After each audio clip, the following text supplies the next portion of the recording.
자, 오늘은 여호수아서 계속 이어서 이 아이성을 다시 두 번째로 다시 한번 점령하게 된 이스라엘 백성들의 이야기를 다루겠습니다. 우리가 교회를 오래 다녀신 분들이라면은 이 비유를 한 번씩 다 들어보셨을 거예요. 바로 이 달란트 비유죠. 네, 한 마태복음 25장 14절부터 30절에 예수님이 마치 천국은 이와 같으니라고 하면서 시작하는 비유인데, 이 비유를 보면은 이제 주인이 멀리 타국으로 떠나게 되면서 자기 하인들에게 각자에게 달란트를 주면서 떠나게 됩니다. 한 하인에게는 10달란트를 주고, 또 다른 하인에게는 5달란트를 주고, 또 다른 하인에게는 1달란트를 주면서 멀리 타국으로 떠나게 됩니다. 그래서 이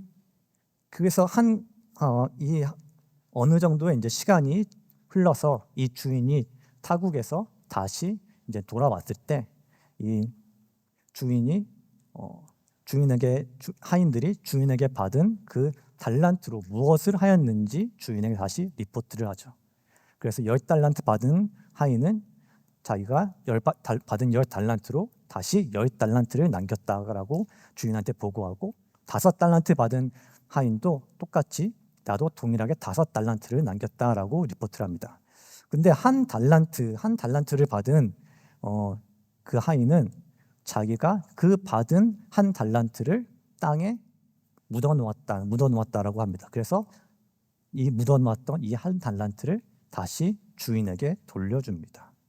그렇게 한 이유를 이 1달란트 받은 하인이 마태복음 25장 24절을 보면은, 1달란트 받았던 자는 와서 이르되 주인이여 당신은 굳은 사람이라 심지 않은 데서 거두고 해치지 않은 데서 모으는 줄을 내가 알았으므로라고 말합니다. 그러니까 이 1달란트 받은 하인이 이 받은 달란트를 그대로 그냥 땅에 묻어놨던 이유를 주인이 굳은 사람인 줄 알았다라고 합니다. 여기서 이 굳은으로 번역된 단어는 엄격한, 가혹한, 무자비한이라는 뜻을 갖고 있어요.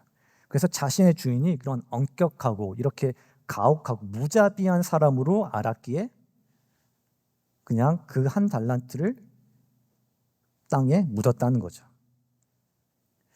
그래서 즉 무엇이냐면 자신의 주인이 누구인지를 오해했다는 거예요. 이 1달란트 받은 사람은 자신의 주인이 그렇게 가혹하고 그렇게 무자비하고 그렇게 굳은 사람인 줄 알아서 그 실패할 것이 두려워서, 그 받은 1달란트마저 잃을 것이 두려워서 그냥 땅에 묻었다는 거죠. 그래서 이 주인이 누구인지를 아는 것, 내 주인이 어떤 사람인지를 아는 것이 10달란트 받은 사람이 10달란트를 남기게 되는, 5달란트를 받은 사람이 5달란트를 남기게 되는, 그리고 1달란트 받은 사람이 그냥 1달란트를 그냥 땅에 묻고 말았던 그런 결과가 났다는 거죠. 그래서 주인이 누구인지를 제대로 알지 못하고 오해한 그 결과가 이 1달란트 받은 하인이 악하고 게으른 종이라고 불리게 되는, 그런 책망을 받게 되는 결과를 만들어냈다는 거죠. 그래서 여러분들은 하나님에 대해서 어떻게 생각하고 계시나요? 우리의 주인 되신다고 우리가 고백하는 하나님에 대해서 여러분은 어떻게 생각하고 계십니까? 우리가 하나님에 대해 생각할 때, 내가 하나님에 대해 생각할 때 여러분은 하나님을 이 1달란트 받은 이 하인것처럼, 이 종처럼 굳은 사람이라고, 엄격하고 가혹한 사람이라고, 그러한 분이라고 여러분은 생각을 하시나요? 아마 여러분들 중에서도 그런 분들 분명 있으실 거예요. 하나님은 엄격한 분이시다, 가혹한 분이시다, 내가 뭔가 잘못만 하면은 벌 주시는 분이시다, 내가 교회를 조금만 안 나오면은 벌 주실 것 같다, 그러한 두려움에, 그런 무서움에 교회에 나오시는 분들도 분명히 있을 거예요. 그래서 이 1달란트 받은 종처럼 실패할까 봐 아무것도 도전을 안 하는, 아무런 시도조차, 그러한 실패했을 때, 넘어졌을 때 그때를 두려워서 도전하지 못하는 분들도 있을 거예요. 하지만 성경에서 우리 하나님에 대해서 어떻게 말씀하시는가요? 출애굽기 34장 6절을 보면은 여호와께서 그의 앞으로 지나시며 선포하시되 여호와라 여호와라 자비롭고 은혜롭고 노하기를 더디하고 인자와 진실이 많은 하나님이다. 하나님은 결코 굳은 분, 엄격하고 가혹하신 분이 아니라는 거예요. 하나님은 자비롭고 은혜롭고 노하기를 더디하시는 분이다. 이것이 성경이 우리에게 말하는 하나님의 성품이에요. 그렇다면 오늘 본문에서 우리가 봤던 본문에서 드러나는 하나님의 성품은 어떤가? 하나님의 모습은 어떨까요? 오늘 본문을 보면은 하나님이 이스라엘 백성들에게 그 이스라엘 백성들이 실패했던 그 차지하기 함락하는 것을 실패했던 아이성으로 하나님이 이스라엘 백성들을 다시 보냅니다. 다시 아이성으로 다시 실패했던 그곳으로 보냅니다. 다시 한번 기회를 주세요. 그래서 오늘 이 하나님의 모습을 통해서 하나님의 성품에 대해서 우리 한번 생각해 보기를 원합니다. 이 본문에 이 아이성에 다시 이스라엘 백성을 다시 보내셨던 그 하나님의 모습을 통해서 지금도 우리를 다시 한번 부르시고 다시 한번 그 실패했던 자리로 보내시는 하나님을 만나길 원합니다.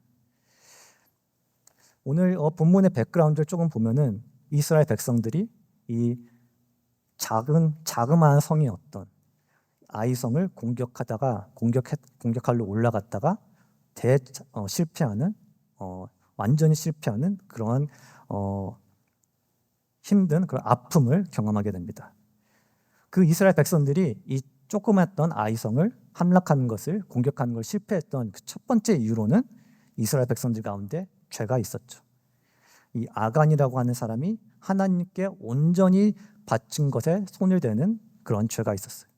하나님이 여리고성을 함락할 때 여리고성을 차지하라고 했을 때 여리고성에 그 있는 모든 것을 불살라 버리고 하나님께 바치라고 했던 것을 자신이 가져오게 되는 그러한 죄가 이스라엘 백성들에게 있었고, 또 두 번째로는 하나님께 묻지 않고 자신의 뜻대로 전쟁을 진행하는 또 그러한 교만함, 그러한 자만심이 있었습니다. 그래서 자신들보다도 한참 작았던, 한참 작은 세력이었던 그 아이성을 상대로도 승리하지 못했어요. 그리고 이스라엘 백성들의 마음이 무너지고 두려움에 사로잡히게 됩니다. 그렇게 죄로 인해서 실패하고 또 그런 교만함, 그런 자만심으로 인해서 실패했던 이스라엘 백성들에게 하나님이 오늘 다시 말씀하세요. 오늘 본문에서 다시 아이성으로 올라가라고 말씀하세요. 우리는 보통 실패한 곳으로, 그런 아픔을 경험한 곳, 그런 창피함을 경험한 곳으로 우리는 다시 돌아가고 싶지 않죠. 크게 실패했던 곳을, 그런 실패했던 장소를 생각하기도 싫고 오히려 그냥 지나가고 싶어 하죠. 한번 크게 실패하고 그런 아픔을 경험했던 곳에서 다시 한번 도전하고 싶어 하지는 않죠. 하지만 오늘 본문을 보면 이스라엘 백성들이 바로 다시 그 이스라엘 백성들이 그런 창피함을, 그런 수치심을 경험했던 그 아이성으로 다시 도전하라고, 다시 아이성으로 다시 보내십니다. 오늘 보면 1절을 보면은 여호와께서 여호수아에게 이르시되 두려워하지 말라, 놀라지 말라, 군사를 다 거느리고 일어나 아이로 올라가라. 보라, 내가 아이 왕과 그의 백성과 그의 성읍과 그의 땅을 다 내 손에 넘겨주었으니. 하나님이 여호수아에게 다시 말씀하세요. 두려워하지 말라, 놀라지 말라. 이 말씀이 어떻게 보면 어떤 말씀과 조금 비슷하지 않나요?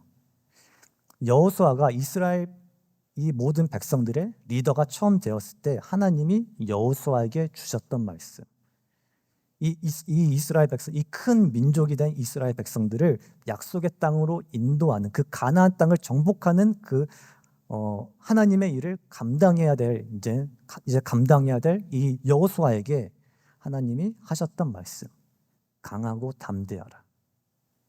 이 말씀과 비슷하지 않나요? 이 1절에서 이 사용된 이 두려워하지 말라, 이 1절에 나온 두려워하지 말라는 이 표현은 구약 성경에서 36번이나 쓰이는, 이렇게 자주 쓰이는 표현이에요. 하나님이 그런 두려운 상황, 우리가 두려운 상황에 있을 때 우리를 위로해 주실 때 자주 사용하는 표현입니다. 하나님의 인재와 도우심의 약속이 담겨 있는 표현이에요. 하지만 이 두려워하지 말라와 놀라지 말라라는 표현이 같이 쓰이는 이 두 개가 동시에 나오는 이 표현은 구약 성경에서 오늘 본문을 포함해서 3번밖에 쓰이지 않는 그런, 어떻게 보면은 레어한 표현입니다. 살펴보면 신명기 1장 21절, 역대상 22장 13절, 역대상 28절 20절, 이 본문 외에는 그렇게 3번밖에 나오지 않는 그런 표현이에요. 신명기에서는 하나님이 이스라엘 백성들에게 약속한 땅을 차지하는 그 명령을 주실 때 두려워하지 말고 놀라지 말라라고 하면서 그 명령을 주시면서 그렇게 쓰였고, 역대상 9절에서는 다윗 왕이 자기 아들 솔로몬에게 이 성전을 지으라는 명령을 주면서 이 두려워하지 말라, 놀라지 말라라는 표현을 사용했습니다. 그래서 이 두려워하지 말라, 놀라지 말라라는 이 표현이 사용된 이 구절에 대해 공통된 점을 보면은 하나님이 주신 큰 업적, 그런 사명을 감당하는데 두려워하지 말고 놀라지 말라라는 표현입니다. 이스라엘 백성들이 하나님과 맺은 언약을, 또 다윗이 하나님과 맺은 언약을 이루는데, 그 언약을 이루는데 두려워하지 말고 놀라지 말라라고 말씀하시는 거예요. 그럼 여기서 하나님이 이 여호수아에게, 특히 여호수아에게 지금 이 시점에서 두려워하지 말고 놀라지 말라라고 말씀하시는 그 의미가 무엇일까요? 이게 단순히 그냥 아이성 그거를 함락하는 것을 실패한 것에 대해서 그것에 대해서 이제 두려워하고 있는 여호수아를 위로하시는 그 하나님의 말씀이 아니라는 거예요. 단순한 위로를 넘어서 이 여호수아의, 또 그리고 이스라엘 백성들의 컬링으로, 그들의 사명으로 다시 한번 부르시는 하나님의 말씀인 거예요. 다시 가나안 땅을 차지하는 그 이스라엘의 사명을 회복시키시는 거예요. 그래서 두려워하지 말고 놀라지 말고 다시 언약을 성취하는 그 길을 다시 한번 가라고 말씀해 주고 계시는 거예요. 이스라엘 백성들은 실패했어요. 죄를 지었고 하나님의 명령을 어겼어요. 하지만 그럼에도 불구하고 이스라엘 백성들을 향한 하나님의 약속이 실패한 건 아니에요. 이스라엘 백성들에게 이 가나안 땅을 주겠다는 하나님의 언약이 실패한 건 아니에요. 하나님의 말씀은 이스라엘 백성들이 실패했어도, 그럼에도 하나님의 말씀은 하나님의 백성의,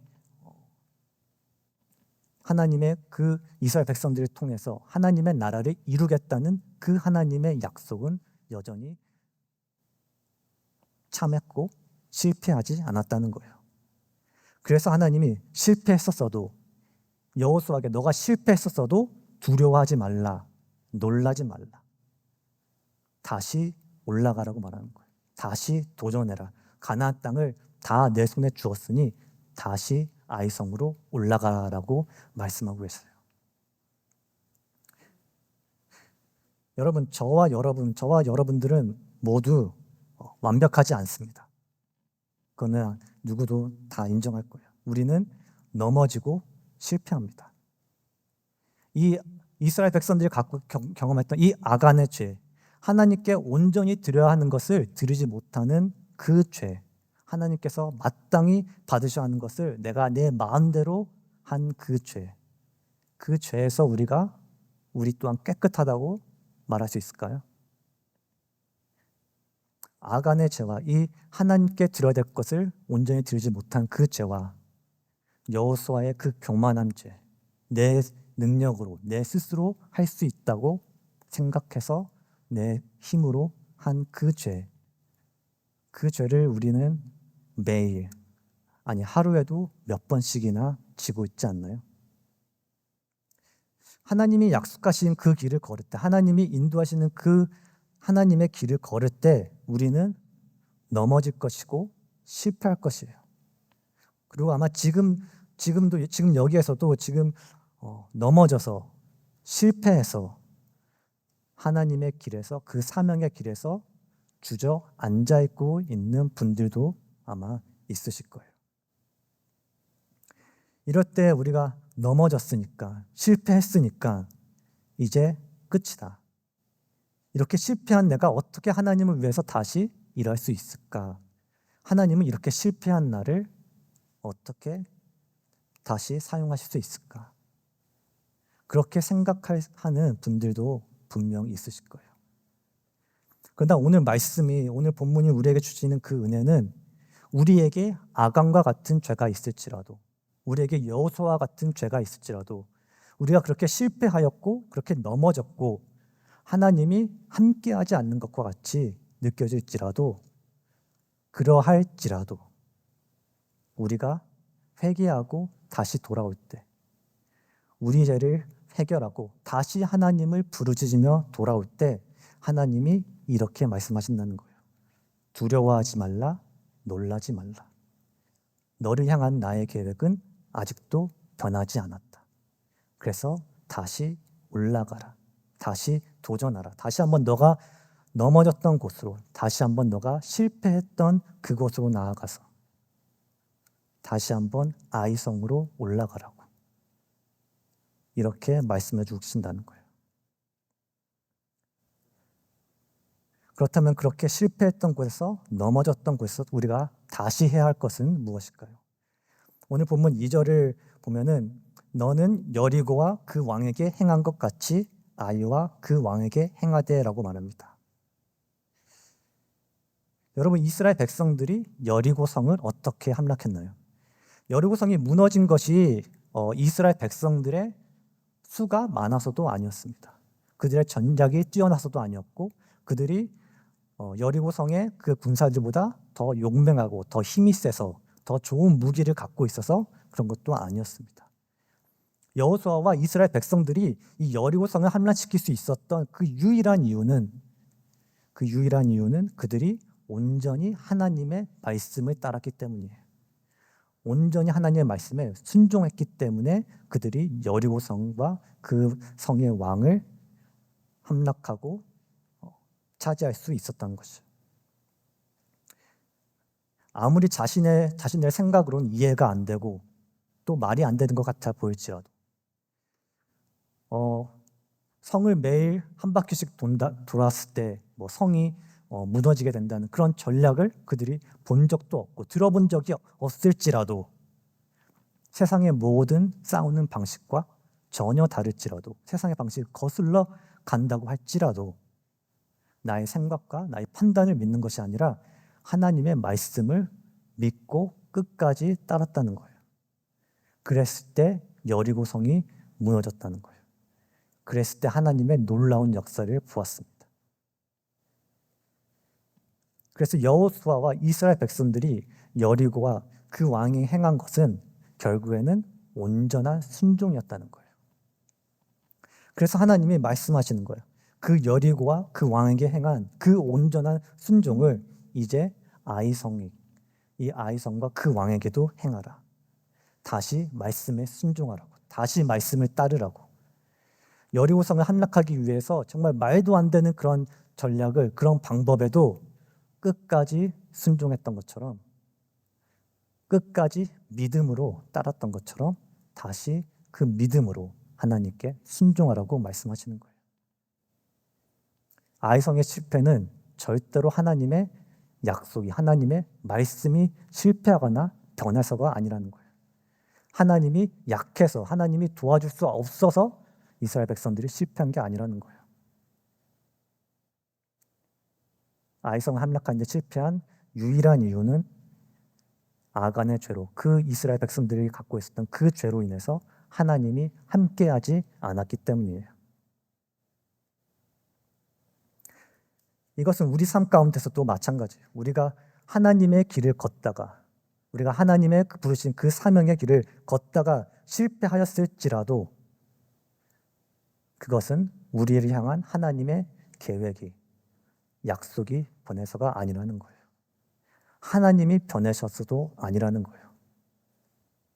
하나님은 여전히 자비롭고 은혜로운 우리의 아버지 되시는 분이라는 거예요. 여전히 우리와 함께하기를 원하시는 분이 바로 하나님이라는 거예요. 그래서 우리가 회복되기를, 우리가 다시 승리하시기를 원하신다는 거예요. 지금 주저앉아 있는 곳에서 다시 일어나서 다시 한번 순종의 길을 걷기를 원하신다는 거예요. 다시 온전히 말씀을 따라, 내가 함께 할 것이니 다시 온전히 말씀을 따르기를 원한다는 거예요. 그것이 우리를 향한 하나님의 마음이라는 거예요. 마지막으로 우리가 하나님이 굳고 엄격하고 가혹하신 분이 아니라 자비롭고 은혜로운 분이시라는 것을 우리가 오늘 본문을 통해 확인할 수 있는 것은 하나님이 우리의 모든 필요를 아시고 채우시는 분이라는 거예요. 오늘 2절을 다시 한번 보면은 너는 여리고와 그 왕에게 행한 것 같이 아이와 그 왕에게 행하되 오직 거기서 탈취할 물건과 가축은 스스로 가지라. 너는 아이성 뒤에 복병을 둘지니라 하시니라고 말씀하세요. 하나님이 이스라엘 백성들 여리고성을 보내실 때는 하나님이 이런 명령을 하세요. 여호수아 6장 18절부터 19절을 보면 너희는 온전히 바치고 그 바친 것 중에서 어떤 것이든지 취하여 너희가 이스라엘 진영으로 바치는 것이 되게 하여 고통을 당하게 되지 아니하도록 오직 너희는 그 바친 물건에 손대지 말라. 금과 동철 기구들은 다 여호와께 구별된 것이니 그것을 여호와의 곳간에 드릴지니라 아니라. 여리고성의 그 모든 것, 사람이든 가축이든 모든 것을 다 죽이고 물건들을 온전히 하나님께 바치라고, 온전히 하나님께 드리라고 말씀하세요. 하나도 가져가지 말라고 말씀하세요. 하지만 이번에 아이성을 이제 두 번째 공격할 때는 하나님이 이렇게 말씀하세요. 오직 거기서 탈취할 물건과 가축은 스스로 가지라라고 말씀하세요. 이스라엘 백성들이 이 아이성을 함락하는 그 과정, 그 방법과 과정은 이 여리고성을 함락했던 그 방법과는 분명히 다른 모습을 보여줍니다. 이 여리고성과 달리 아이성을 함락할 때 보면은 하나님이 어떻게 보면 세상의 전략과 같은 그러한 방식으로 하나님께서 이 아이성을 공략하라고 말씀하세요. 이스라엘 군대를 둘로 나뉘어서 이제 한쪽이 이 아이성에 있는 군대를 유인해 내면은 이 후방부에 숨어 있던 이 군대가 이 성을 차지하라. 그러한 어떻게 보면 세상적으로 볼 때 우리가 모두 어떻게 보면 생각할 수 있는 그러한 방식으로 전쟁을 하라고 말씀하세요. 하지만 그럼에도 불구하고 이런 어떻게 보면 지극히 세상적인 방식으로 승리를 하였어도 이 모든 것이 하나님의 명령이고 하나님의 주신 승리인 것은 변함이 없어요. 그래서 하나님이 함께 하심으로 얻은 승리이기 때문에 하나님이 여리고성처럼 같이 이 아이성에서도 하나님께 모든 것을 하나님께 바치라고 하셔도 틀리지는 않는 것이죠. 하지만 하나님은 이스라엘 백성들에게 이 아이성에 있는 모든 전쟁의 전리품을 줍니다. 이스라엘 백성들의 필요를 채워주세요. 이 아간이 여리고성에서 하나님께 그 온전한 바쳐진 그 물건에 손을 댔을 때 그가 어떤 마음으로 그 손을 대었는지, 어떤 마음으로 하나님께 바쳐진 것을 훔치게 되었는지를 모두는 알 수 없지만 어쩌면 그도, 그 아간도 한 달란트를 받았던 그 하인처럼 하나님을 굳은 주인으로 생각하지 않았을까라는 생각이 듭니다. 나의 필요를 채워주지 않는 엄격하고 가혹한 나의 모든 것을 빼앗아가는 그런 주인으로 생각하지 않았을까라고 생각이 듭니다. 그래서 하나님이 채워주실 것을 믿지 못해서, 하나님이 나의 필요를 채워주실 것을 믿지 못해서 여리고성에서 그 물건들을 보았을 때, 금덩어리를 보았을 때 그 훔치고자 하는 결정을 했을지도 모릅니다.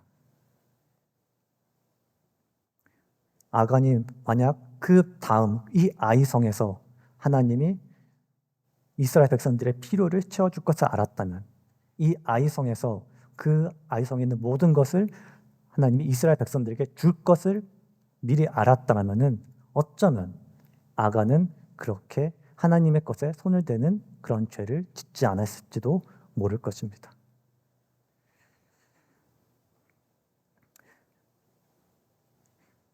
여러분은 어떠한 마음으로 하나님을 대하고 있나요?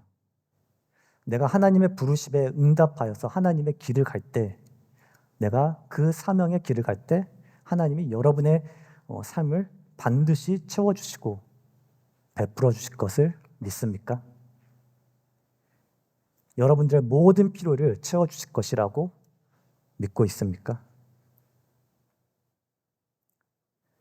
아니면은 아간과 같이 하나님이 나의 필요를 채워주지 못할 것이라는 그런 두려움, 내가 하나님의 길을 갈 때, 하나님을 따르며 나아갈 때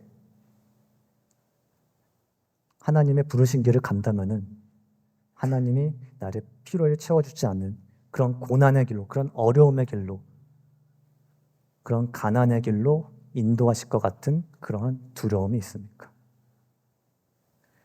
그런 나를 어려운 길로, 나를 그런 힘든 길로만 인도하는 그런 굳은 주인으로, 그런 가혹한 주인으로 생각하고 있습니까?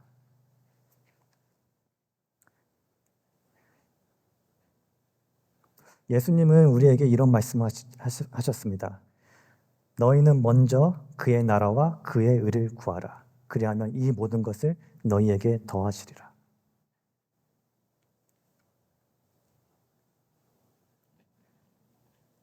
하나님의 길을 갈 때, 그 사명의 길을 갈 때, 우리가 하나님의 나라와 그 의를 먼저 구할 때 우리의 모든 것을, 우리의 필요한 모든 것을 더하여 주실 것이라는 하나님의 약속, 예수님의 약속은 아직도 변하지 않았습니다.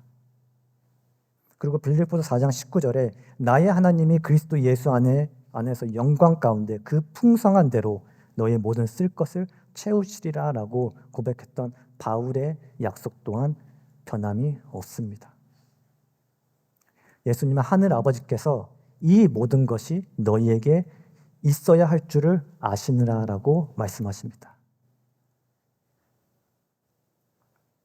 이스라엘 백성들의 필요를 모두 아시고 여리고성 뒤에 아이성을 주신 것과 같이 이스라엘 백성들이 광야를 헤맬 때 그 마라의 그 쓴물 뒤에 엘림의 물을 준비해 주셨던 것 같이 우리의 필요를 채워주시는 분, 우리가 하나님의 길을 갈 때, 하나님의 뜻을 따를 때 우리의 모든 필요를 채워주시는 분이 우리의 하나님 아버지십니다. 성경에는 마가 요한이라는 사람이 있습니다. 바로 이 마가복음을 쓴 우리도 잘 아는 유명한 인물이죠. 이렇게 복음서를 쓴 사람이라면은 우리는 정말 대단한 그런 믿음의 사람, 정말 하나님의 쓰시기에 합당한 사람이라고 생각을 할 수도 있습니다. 하지만 이 마가는 우리와 같이 이 이스라엘 백성들과 같이 다시 한번 회복시키는, 다시 한번 실패한 곳으로 인도하심을 경험한 사람입니다. 이 마가를 보면은, 마가라는 사람을 보면은 마가의 가족들은 정말 신실한 크리스찬 집안이었습니다. 이 마가의 어머니는 자신의 집을 예수님의 그 제자들에게 내어드리고 이 마가의 집에서 그 초대교회 그 모든 제자들이 모여서 기도를 하면서 그러한 섬기는 그러한 사람이었습니다. 그리고 마가는 또 이 초대교회의 또 중요한 인물이었고 또 사도 바울의 또 전도 파트너였던 바나바의 사촌이기도 했습니다. 그래서 이 마가가 사도 바울과 바나바가 첫 전도 여행을 갈 때 같이 따라가게 됩니다. 하지만 성경에서는 그가 이 전도 여행을 갔을 때 끝까지 함께하지 않았다라고 말합니다. 이 마가 요한은 선교를 계속하는 것을 포기하고 바울과 바나바의 선교팀에서 도망을 치게 됩니다. 왜 마가가 이 선교 여행 도중에, 전도 여행 도중에 그들을 떠났는지 성경에 기록되지 않지만 그래도 유추해 볼 수 있는 것은 그가 험난한 그 선교의 길에서 낙심하고 다시 편안한, 다시 익숙한 자신의 집으로 돌아오기로 결정했을 가능성이 매우 높습니다. 그리고 시간이 흘러서 바울과 바나바가 다시 전도 여행을 가기로 결정합니다. 바나바는 1차 선교 여행 때 도망쳤던 자신의 사촌인 이 마가 또한 다시 함께 데려가기를 원합니다. 하지만 바울은 바나바가 이전에 중도 하차했다는 이유로 마가를 데려가기를 거부합니다. 바울과 바나바는 이 마가를 데려가는 일 때문에 심하게 다투게 되어서 서로 헤어져서 따로 전도 여행을 가게 됩니다. 이 마가는 자신 때문에 이 바울과 바나바, 이 초대교회의 어떻게 보면 믿음의 거장이었던 두 사람이 서로 헤어지게 되는 그 원인을 제공하게 됩니다. 그래서 처음 선교 여행에서도 실패해서 도망치고 또 자신 때문에 이 바울과 바나바가 헤어지게 되는, 어떻게 보면 하나님의 일에, 하나님의 나라에 득이 되기보다는 해가 되는 그러한 모습이 바로 마가의 삶이었습니다. 하지만 성경을 보면은 이 마가 요한의 삶이 그렇게 실패한 모습으로 끝나지 않습니다. 하나님은 다시 한번 마가를 회복의 길로, 사명의 길로 부르십니다. 그래서 사도 바울의 그 삶의 끝에서 그가 정말로 죽기 직전에 모든 사람이 떠나간 그 감옥에 갇혀 있는 그 상황에서 사도 바울은 이렇게 고백합니다. 디모데후서 4장 11절에 보면 누가만 나와 함께 있느니라. 내가 올 때에 마가를 데리고 오라. 그가 나의 일에 유익하니라. 바울의 삶의 끝에 마가를 데리고 오라고 합니다. 그가 나의 일에, 하나님의 나라의 일에 유익하다고. 한때는 이 마가가 전도 여행이 힘들어서 그 선교 그 여행이 힘들어서 도망쳤던 그가 이제는 하나님의 나라에 유익한, 바울에게도 유익한 그런 사람으로 하나님이 회복시켜 주셨다는 것이죠. 한때는 전도 여행이 힘들었던 그 마가를 향한 하나님의 계획과 사명이 끝나지 않았다는 것입니다. 하나님은 마가를 회복시키시고 다시 한번 하나님의 나라를 위해 하나님이 맡겨주신 그 일을 위해서 놀랍게 사용하십니다. 예수님의 삶을 기록하게 되는 그런 거룩한, 그런 놀라운 사명으로 인도하시는 것이죠. 여러분, 하나님은 오늘 본문에서 우리가 봤듯이 하나님은 오늘 본문에서 이스라엘 백성들이 돌아오기를 기다리시고 그 돌아오셨을 때 회복시켜 주시는 그러한 하나님이십니다. 우리가 돌아오기를 기다리고 계십니다. 내가 실패한 장소에서, 내가 무너져 있는 삶에서 이 넘어져 있는 지금 다시 하나님께 부르짖고 다시 한번 하나님을 바라보기를 원하신다는 것입니다. 우리가 죄 안에 있을 때, 우리가 하나님의 말씀을 떠나서 내 상황만을 바라보고 내 생각만을 의지하고 있을 때는, 그럴 때는 하나님의 음성이 안 들릴 수도 있어요. 하지만 그렇다고 해서 나를 향한 하나님의 계획이, 나를 향한 하나님의 생각이, 나를 향한 하나님의 사랑이 변한 것이 아니라는 거예요. 다시 일어나기를 원하시고 다시 하나님의 손을 잡기를 원하시고 다시 하나님의 길을 걷기를 원하신다는 거예요. 하나님이 니느웨로 부르신 하나님을 피해서 배를 탄 그 요나를 다시 한번 니느웨로 인도하신 것처럼, 또 예수님을 3번이나 모른다고 부인했던 그러한 베드로에게 다시 나의 양을 먹이라고 하나님께서 다시 말씀하신 것처럼, 또 마가를 다시 바울에게 인도하여 주셔서 다시 하나님의 일에, 하나님의 나라에 사용되도록 하나님께서 세우신 것처럼 하나님은 우리를 회복시키시고 다시 한번 일어서게 하시는 분이라는 것입니다. 넘어져 있는 우리에게, 실패한 우리에게 두려워 말라, 놀라지 말라. 내가 다시 너와 함께 할 것이다. 다시 나의 백성으로, 나의 아들로, 딸로 승리케 할 것이다. 이렇게 말씀하시니 이러한 사명으로, 이러한 하나님의 길로 다시 한번 부르시는 분이 바로 우리의 하나님 아버지라는 것입니다.